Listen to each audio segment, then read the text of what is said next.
Thank you, Mr. Chairman. I'm pleased to support this amendment and to sign on to co-introduce this amendment. Before I speak to the substance of the amendment, I want to just briefly thank you and your staff and all the members here who worked really hard over the last several months on this process, including the Mayor and Beverly Perry in particular for her efforts.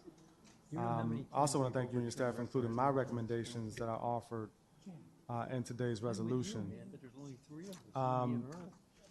Undoubtedly, there were questions about the pace of this process. The policy decisions as drafted by the New Columbia Statehood Commission, and even the name New Columbia isn't a favorite name by a lot of people who I've spoken to. There is, however, no doubt that the residents of the District of Columbia deserve full representation and statehood in a jurisdiction where residents have sacrificed to the same extent, if not greater, than a number of other citizens in the other 50 states. Furthermore, it's paradoxical to disenfranchise American citizens, specifically citizens whose population is greater than other states. It would be unthinkable, I think, to the vast majority of the country to disenfranchise the 626,000 residents of Vermont. Similarly, it would be unthinkable to disenfranchise the 586,000 residents of Wyoming. So I submit, what is the justification of overlooking the 680,000 residents of the District of Columbia? By voting on this resolution today, we're rejecting the premise that Congress knows what's best for the district. I submit that they don't. We know what's best for ourselves. We also reject the notion that the district residents should be denied fundamental democratic rights in the shadows of the United States Capitol.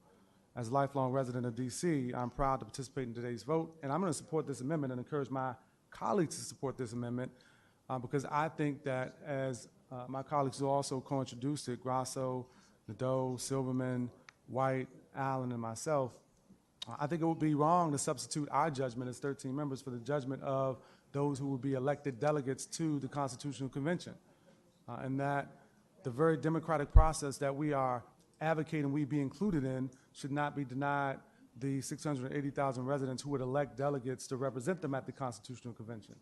While I do support my colleagues and I believe that we have accomplished a lot together, everything that we do doesn't happen smoothly.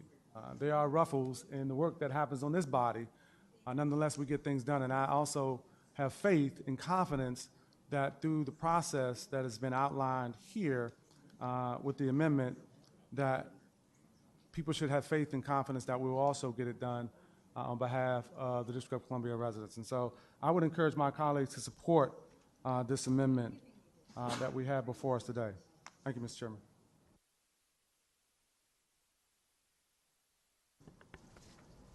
Thank you, Mr. McDuffie. Is there further on this amendment? Mr. Chairman, Councilmember Che?